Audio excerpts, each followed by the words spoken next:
talked about movies. And I think that's unfortunate. So, I want to rectify that tonight with the help of some of this fantastic mint herbal tea. And, sorry, I'm just making a little bit of a mess here with the tea. So I'm gonna do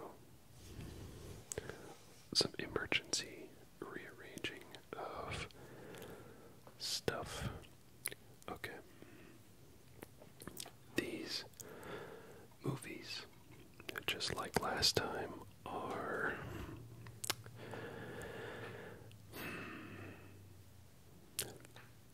they're chosen. I like to challenge myself to draw connections between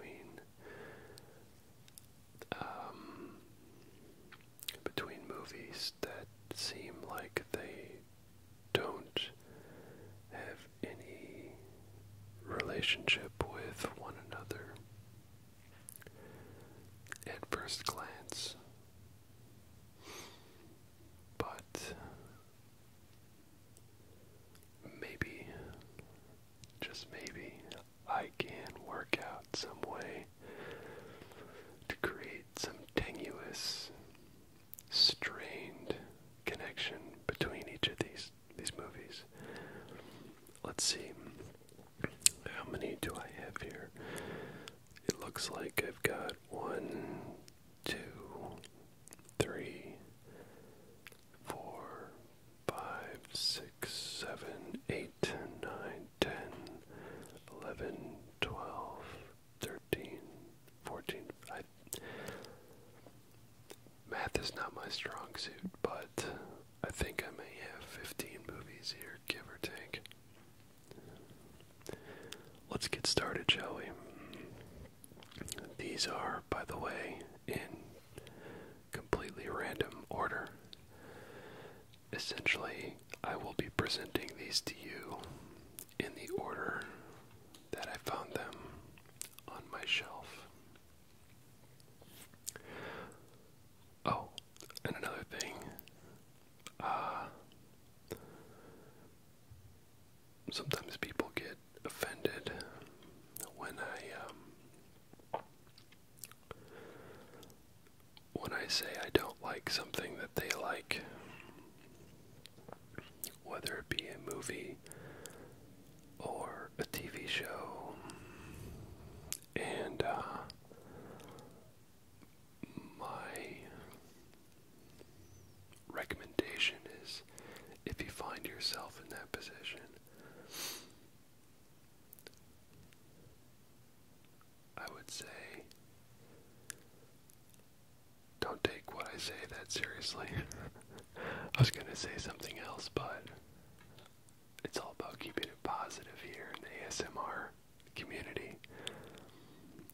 So, just, lighten up.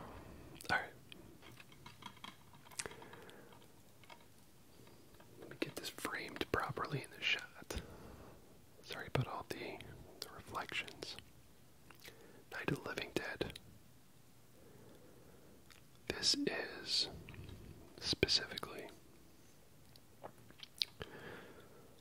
the 1990 remake, 1990 remake of George Romero's classic zombie horror film, Night of the Living Dead. Now, awesomely enough, this remake was directed by Tom Savini. Tom Savini was the guy responsible for all of the makeup, special effects, and gore in the original Night of the Living Dead movies. Dawn of the Dead, Day of the Dead, etc. And he's even got his own movie makeup school where you can go learn how to, do horror movie makeup. So,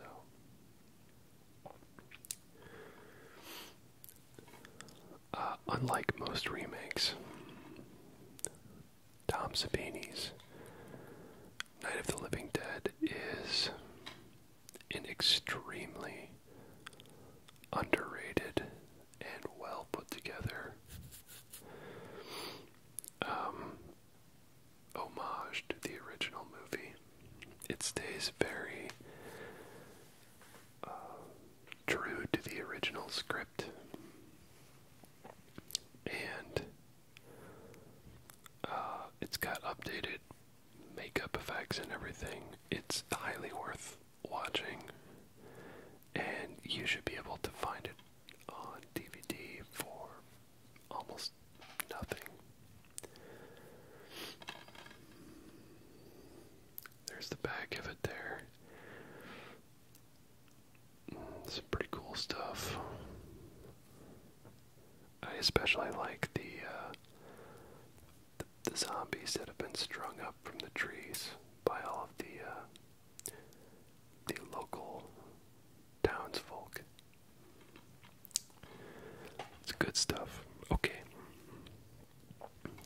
Now, I did say that these were random.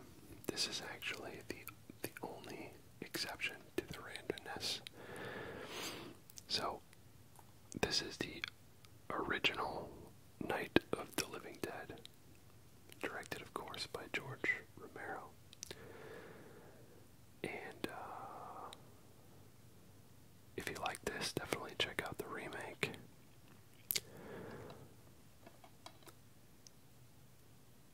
It's got a pretty sweet cover with the tombstone and whatnot. And this is the so-called Millennium Edition. And it's got a number of special features. I don't know. It's fantastic. I can still go back and watch this movie that came out in 1968 and appreciate how effective and atmospheric it is. Far more so than I think many modern horror movies. For those of you who are not aware of the plot, it's basically what the title says, what the title suggests. Everything's cool, and then nighttime comes, and all of a sudden everything's not cool, and then proceeds to not be cool for like 2 hours. A lot of people get viciously torn to pieces in the beautiful Pittsburgh countryside. Highly recommended.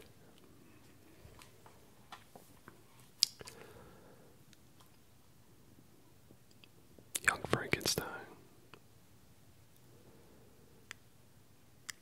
So good.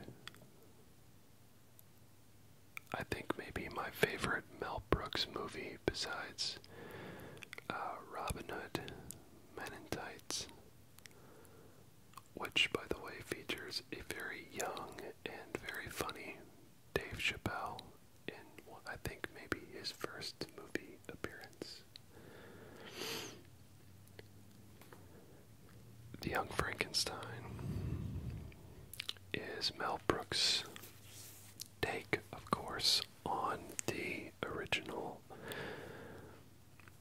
movie adaptation of Mary Shelley's fantastic story. And it stars Gene Wilder in one of his funniest roles, which I think is saying a lot, considering that he has done a lot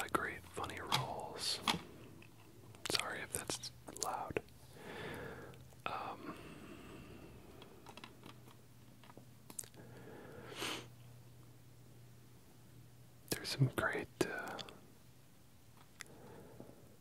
nonsensical musical dance routines. Lots of funny one-liners. Some pretty dirty jokes, surprisingly dirty jokes. Although, I guess it's not terribly surprising coming out of Mel Brooks when you think about it. But perhaps what impresses me the most about the Young Frankenstein is also what I found most impressive about the movie Glue. And that is, despite its comedy trappings, it still manages to infuse quite a bit of,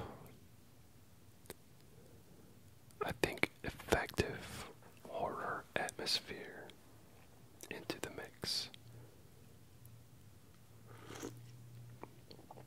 So,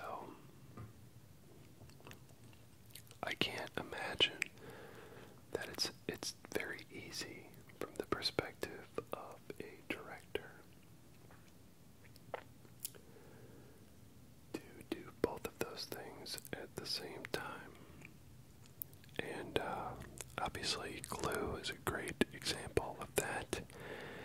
And I think to a more contemporary extent, Cabin Fever, which we talked about in the last DVD collection video, is also a fantastic example.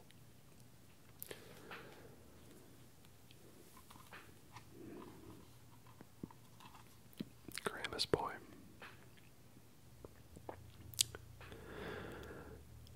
I am a sucker for, I guess you would call this, they used to be referred to as late night comedies, quote unquote. Nowadays they're often also referred to as stoner comedies. And I simply cannot get enough of this particular movie. It's really dumb, but it's dumb in a very self-aware way, where the viewer is kind of put at ease and able to celebrate how dumb it is. And that sort of makes it not that dumb in a weird way, I guess. I feel the same way about a few different movies. Another good example for me would be Superbad.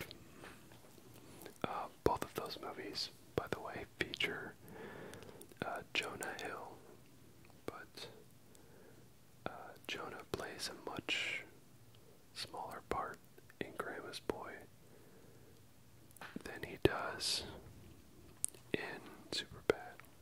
But Grandma's Boy is very funny stuff about a game designer slash stoner slash man-child who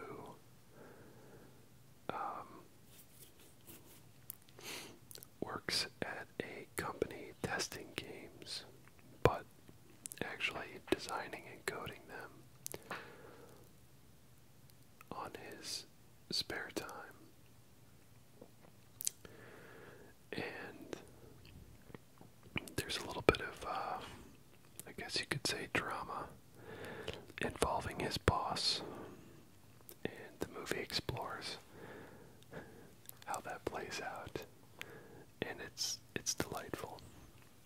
Very funny stuff. I generally cannot stand Adam Sandler. This is basically all of Adam Sandler's crew. It's even produced by Happy Madison Productions.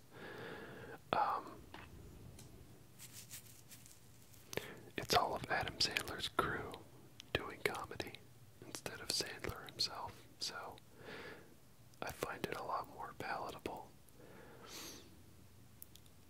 I don't want to come down too hard on Adam Sandler, by the way. I think he's done actually a lot of great work. But I think maybe my issue is that there was just too much Adam Sandler in the 90s, and I got kind of burnt out.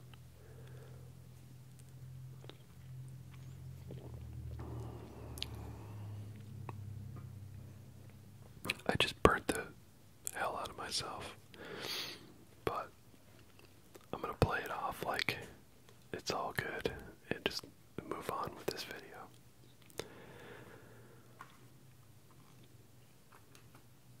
Beetlejuice.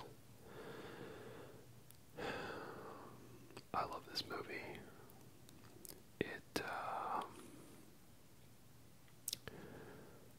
It represents kind of the best of Tim Burton, you know.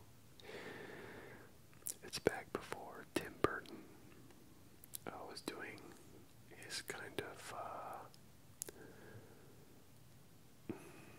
stop motion, claymation, sort of goth light, I guess you could say, storytelling. And then, of course, it also predates Willy Wonka and Alice in Wonderland.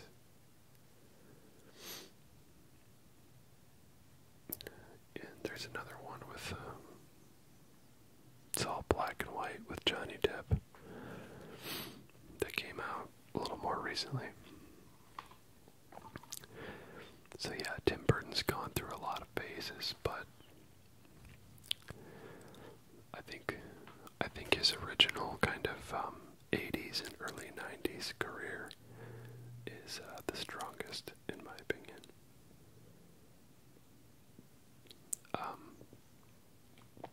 So Beetlejuice is about a couple of people who move into a new house, and gosh, you know what, I'm just gonna go ahead and, this is a fundamental plot point. If you haven't seen this movie yet by now, anyway, shame on you. A couple of people who move to their house and promptly die in hilarious fashion, and the rest of the movie is about them trying to scare out a very bohemian New York family that moves in to get a taste of the countryside. It's good stuff. A lot of great practical effects and funny. It's Tim Burton, you know, especially late 80s Tim Burton. He had a very kind of whimsical view of death, which I think is actually very cathartic in its own way.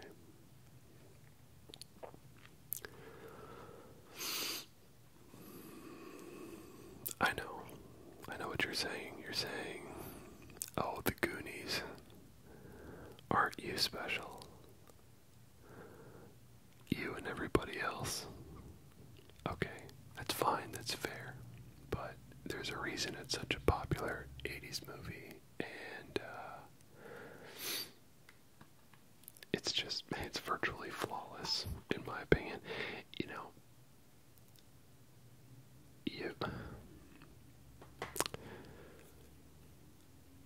I've grown up, obviously, a bit since that movie came out.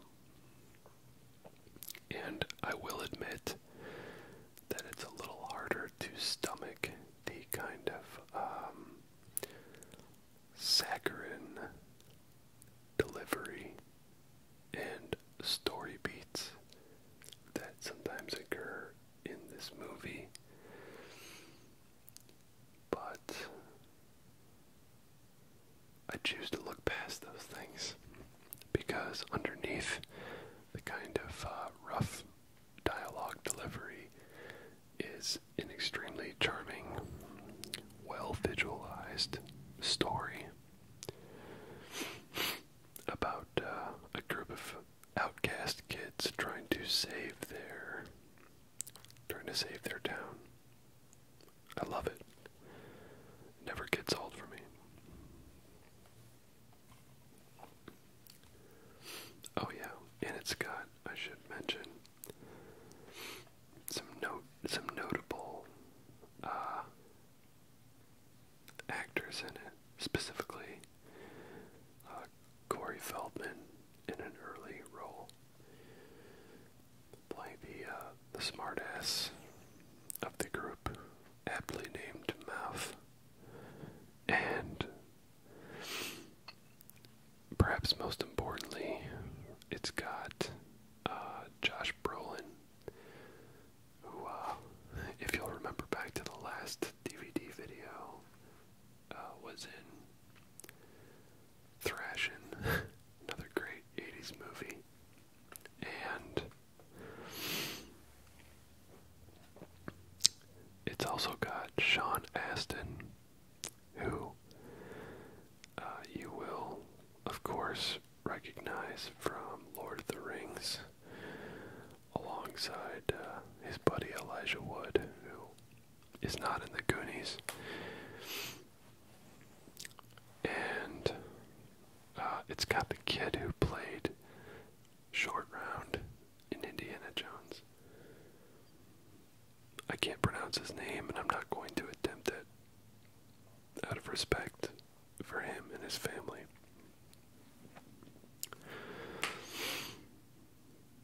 Got a lot of great people. Great movie, man. Also very atmospheric.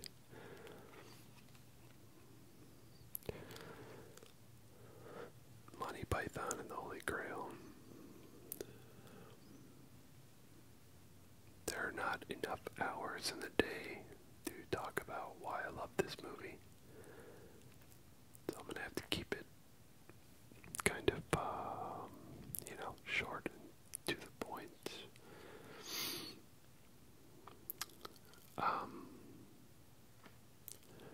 My favorite thing about Monty Python and the Holy Grail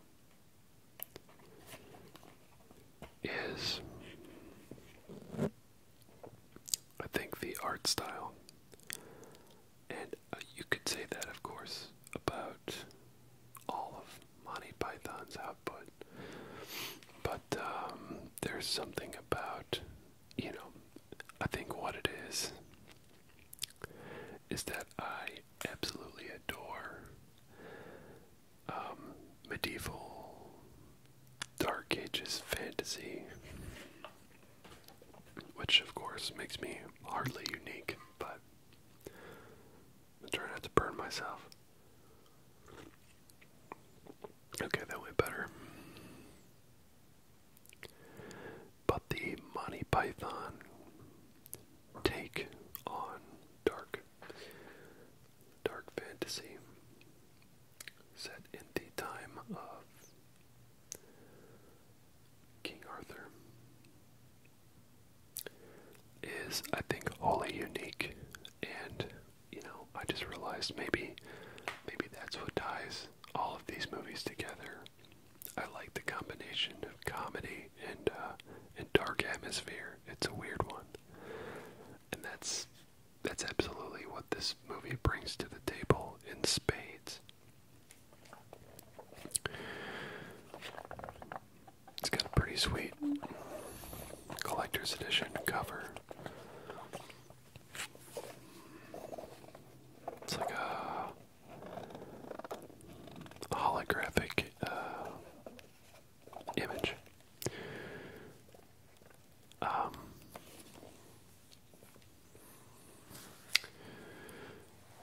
So it combines that atmosphere with a very sort of low budget, almost like a collage approach to storytelling.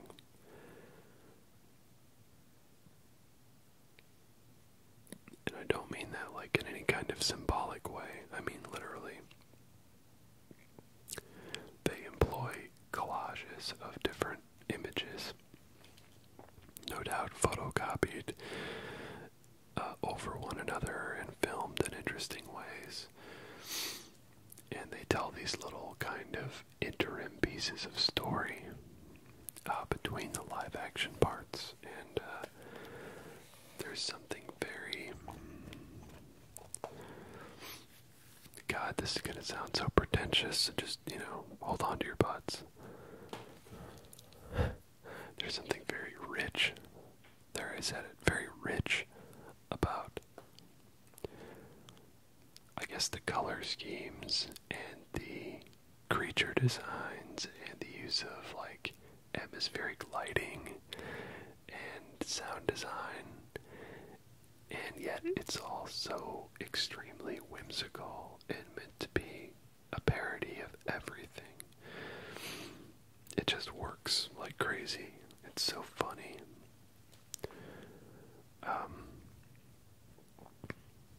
God, I don't even dare go into my favorite scenes.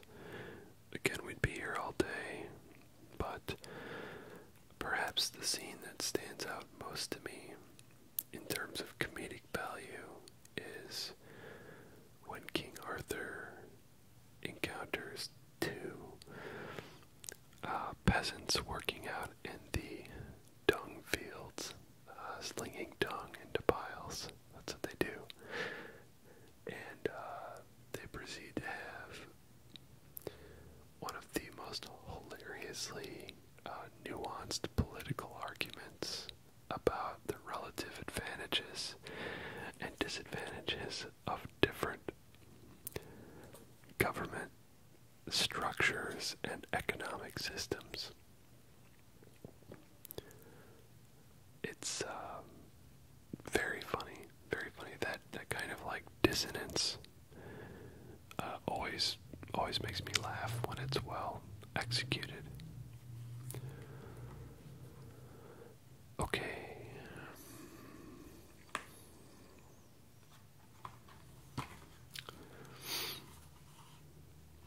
Cloverfield. This is not a perfect movie by any means.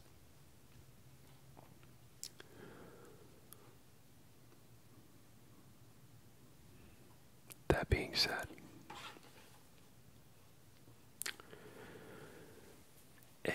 I'm a sucker for monster movies, especially giant monsters that come out of the sea and wipe out entire cities.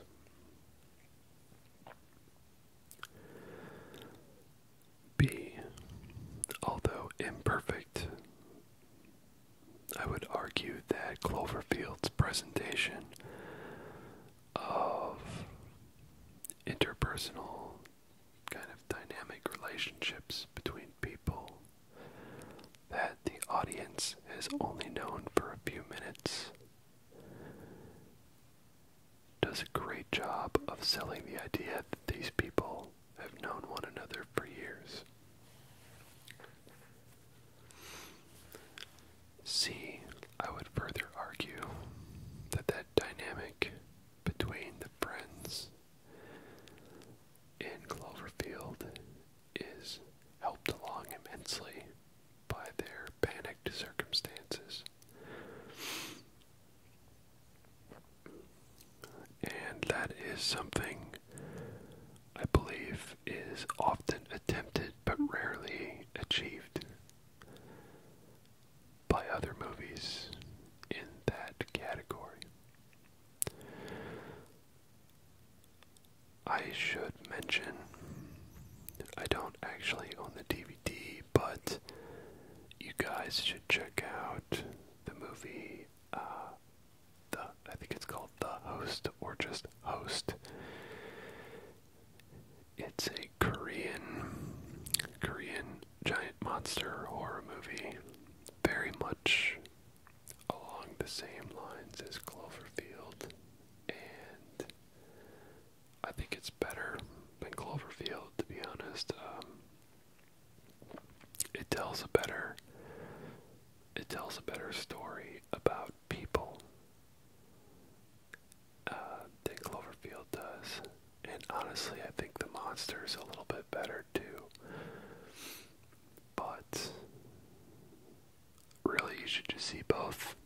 a sucker for giant monster movies.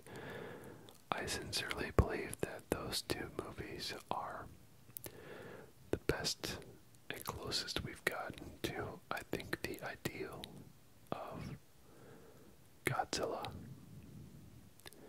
Because certainly no one would argue. I'm sure somebody would, but few people would argue that the attempts at remaking Godzilla have in any way succeeded. Okay. Got about 7 left here. Hopefully my battery lasts. Okay, these next two are actually not so random either because they're related. But this, of the two, this one needs to be mentioned first, I believe. Evil Dead 2. Sam Raimi, yes, that's Sam Raimi, the one who directed Spider-Man and Drag Me to Hell. Directed this wonderful comedy/horror in 1987 or a little bit prior. It was released in 87. I love this picture in the back of the main character, Ash, being choked to death by his own severed hand, which itself has been possessed by a Kandarian demon.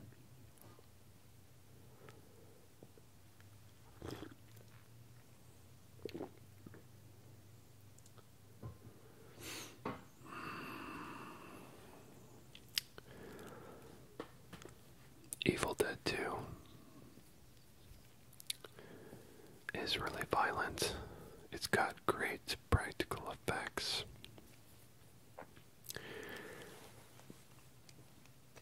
And is funny as hell in a sort of dark, almost nihilistic way. It was made with basically no budget, much like its predecessor, which we'll talk about in a moment. And it just doesn't let up through its entire running time. Lots of hilariously tragic circumstances ensue, forcing Bruce Campbell's character to take charge and use some rather medieval methods of dispatch upon his former friends' now possessed bodies.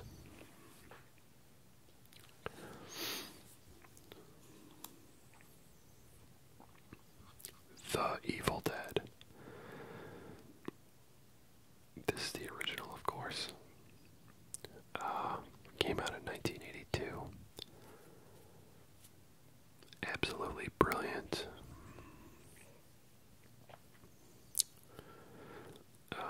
Made in the summer of 1979. I think 1979 is... it's going to be considered a landmark year forever in terms of filmmaking.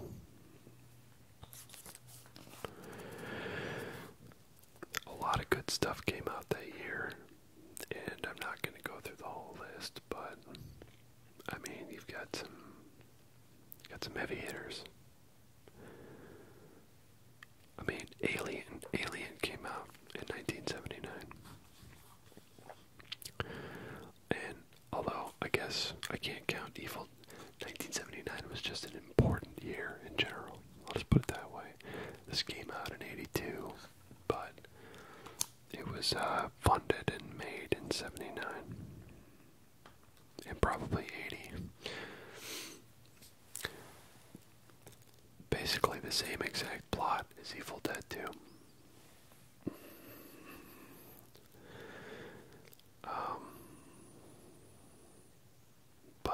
has some different, it has a bit of a different tone. It's more serious. I think it's not quite as irreverent or as much of a parody. It's almost a little, it's a little bit grittier. It's got a great tone. I think they're both must-watch movies for different reasons. Check them out.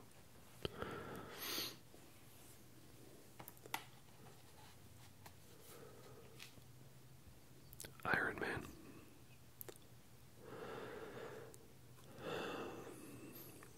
I love this movie so much. I love Robert Downey Jr. I love Gwyneth Paltrow. I love Jeff Bridges. And they are all at the top of their games in this film. It is directed by the wonderfully talented and dynamic, interesting director Jon Favreau, who also played a central role in the movie Swingers with Vince Vaughn of Wedding Crashers fame. Iron Man. Iron Man is important to me because it's the first superhero movie that came out since the original 1988 or 89 Batman that I enjoyed fully.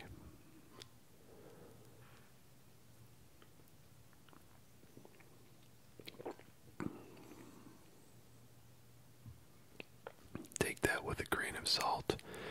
I'm not really any, I have no huge investment emotionally or creatively in comic book fare or superheroes in general. Doesn't mean I don't like them, it's just not really my chosen poison, if you will. So, I certainly don't expect anybody to take my opinion on that seriously, or any of my opinions seriously, for that matter, because they're just opinions.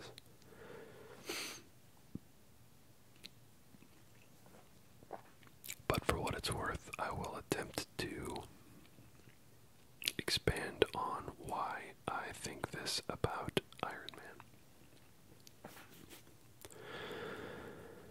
I think a lot of the reason comes down to the character of Tony Stark himself.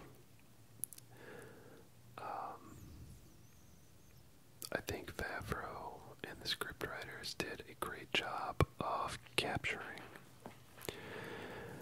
in a larger-than-life fashion, Tony Stark's flaws as a human being who is a little bit disenfranchised with the military-industrial complex that has made his family rich and successful.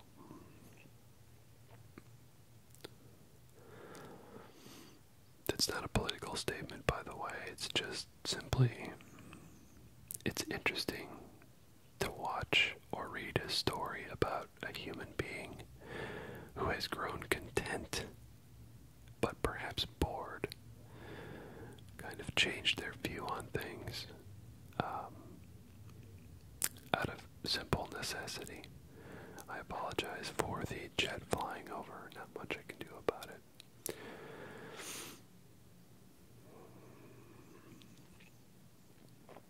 I think that the action scenes were rendered with an impressive amount of impact, both visual and otherwise. And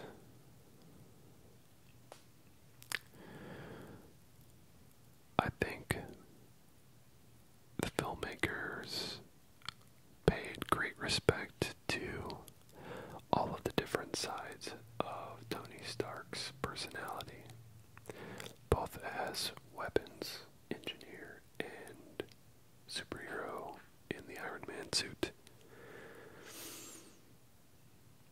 pacing is great. The color scheme is fantastic. The villains are second to none, I think. The last time I was that excited about, I think, a villain in a superhero movie would have been Spider-Man 2. Sam Raimi's Spider-Man 2. Specifically, Dr. Octopus, who was wonderfully portrayed by the always talented Alfred Molina,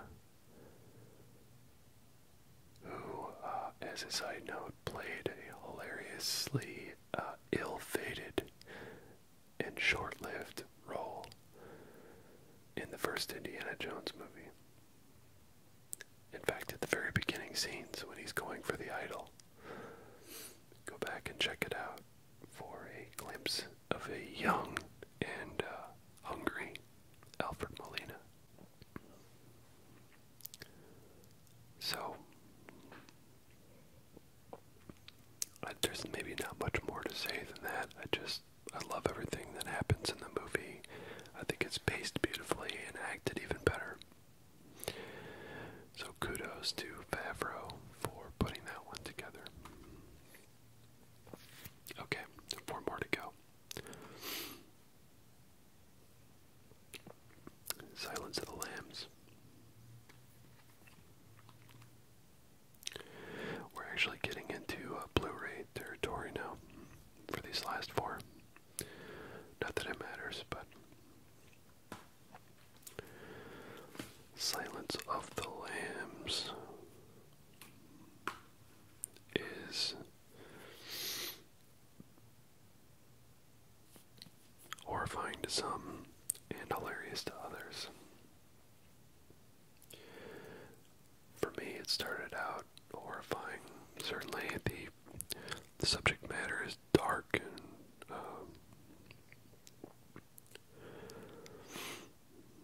psychologically scarring, and it's beautifully acted by Anthony Hopkins and also Ted Levine, who plays Buffalo Bill, the one of 2 serial killers featured in The Silence of the Lambs. Based, of course, upon Ed Gein, the sort of original serial killer. I think the original contemporary serial killer, Ed Gein is the serial killer upon which most other movie and TV serial killers are based. Anytime you see somebody wearing skin of another person, or dancing around naked in the moonlight, wearing a skin suit or whatever, it's based on Ed Gein. Other movies that were based on Ed Gein would be Psycho, the Hitchcock movie. The serial killer in that movie is based on Ed Gein. And perhaps more over the top, and obviously Leatherface from the Texas Chainsaw Massacre is based on Ed Gein. Anyway, back to my original point. The Silence of the Lambs nowadays, I think, is more hilarious to me than anything. I already know what's coming. I know what's going to happen. And in the meantime, if you're into black humor, which I am, there are a lot of pretty funny, laugh out loud, funny lines in this movie. My favorite of which is uttered by Ted Levine playing Buffalo Bill. And I'll leave it to you to guess which one that is. It consists of 3 words and is delivered beautifully. It it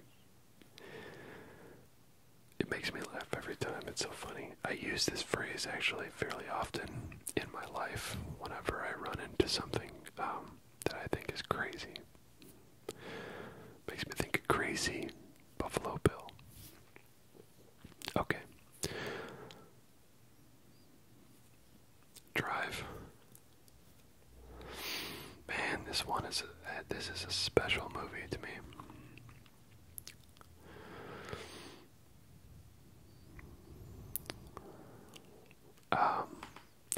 Directed by the same guy who made Valhalla Rising, perhaps the most atmospheric Viking movie ever made.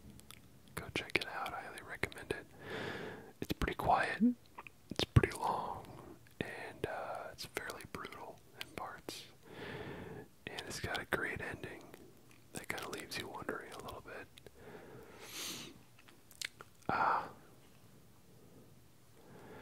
Drive is, I think, this director, and again, I'm not going to attempt to pronounce his name, for I would butcher it.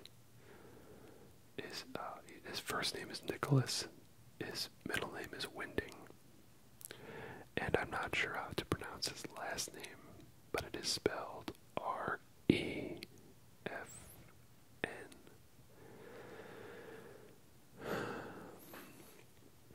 Drive is I think an attempt to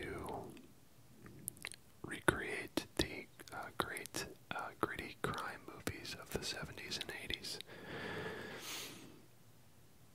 I think this is the movie that put Ryan Gosling on the map for me, because previous to this he had mostly been doing kind of lowest common denominator fare, to be honest, like The Notebook. But a lot of great actors get started that way. I mean, look at Brad Pitt and Johnny Depp. They're both amazing actors, and they got started being pretty boys. And, Ryan Gosling is undeniably a good-looking dude. So, I get it, man. And it's really cool to see him kind of break out of that expected mold and do something a little more exciting. Oh man, I would be remiss if I did not mention Carey Mulligan, who is absolutely gorgeous, stunningly gorgeous, and just beautifully acted out her part in the movie. And she and Gosling are just, man, it's rare that I really buy into chemistry between two characters in a movie. I can only think of a handful, really. Maybe Deckard and Rachel. Probably Cary Grant and any number of his female co-stars. But most of the time I just don't feel anything. Not the case in Drive. So not only do you have this wonderful kind of romantic element to it that's really, in my opinion, intelligently and almost minimalistically addressed, but then you also have this big, loud layer of, revenge with guns and hammers and stuff.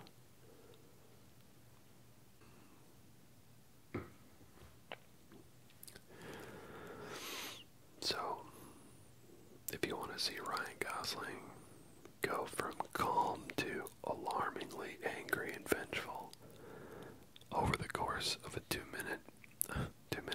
2-hour film, I highly recommend Drive. Okay, last two. The Fly, yeah. Cronenberg, man. beast. Directed some of the best kind of, I don't know how I would put it, psychedelic, almost psychedelic gore movies. It's hard to say, but Cronenberg had a real penchant for, like, over-the-top precision gore that was kind of not about, it wasn't like the Human Centipede style gore, you know. It was something else. It was like it was almost like a fetish, almost like a fetishistic obsession with practical makeup effects in order to render some of the grossest and yet funniest, downright funniest gore you've ever seen. And The Fly is no exception to that. It's one of the best examples of Cronenberg's ability with filming makeup effects. But it also has this great, it's honestly, it's disturbingly tragic what happens in this movie. Gina Davis and Jeff Goldblum star, and it's a ride, man. It is an emotional ride, and it's a ride. It's a pleasurable ride for lovers of 80s style, practical, cool effects. Man, I get really excited when I see The Fly. It's a similar excitement to what I feel when I watched The Thing, which we talked about last time. Okay. The last movie I want to talk about is Scott Pilgrim versus the World. I guess it's kind of popular now, probably, to hate on this movie. It's been about the amount of time that usually passes before the sort of revisionist history kicks in, and everybody is struggling to be cooler than everybody else by hating on perfectly good stuff like Scott Pilgrim. I, however, do not hate this movie. In fact, I love it.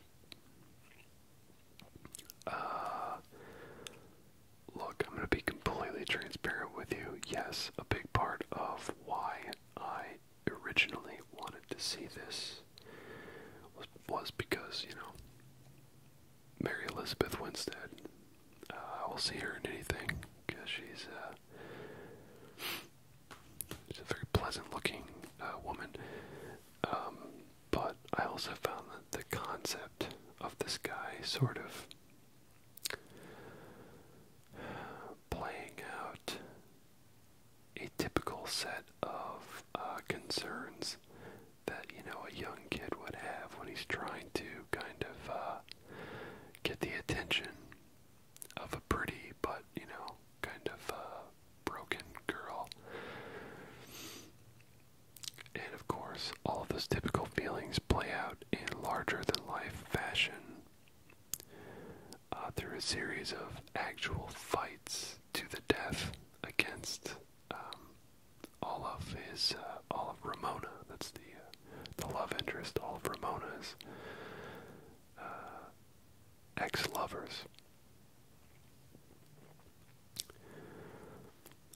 Lots of video game references, particularly to the 8 and 16-bit eras, as well as classic arcade fighting games from the 90s. It really wears its heart on its sleeve, which I appreciate. Got a lot of great actors in it. I think like everybody saw this movie, but if you didn't, and you're into Tingle, Sarah. I think it's worth a watch. I mean, it's absolutely worth a watch. It's great. It's a fantastic movie. It's been a little too long since I've seen it, to be honest. I think I'm gonna need to go back and check it out. And in fact, I think I might go do that now, considering that this is the last of the DVD and Blu-ray pile for tonight. I hope you enjoyed the video, and I hope the sound was very triggering for you, and I'd like you to let me know what you thought about it, and if you have any requests for the future. So, I'm going to take off now. Thanks for watching and listening, everybody. Have a great day or night, and I will see you again soon, hopefully with maybe another soundscape.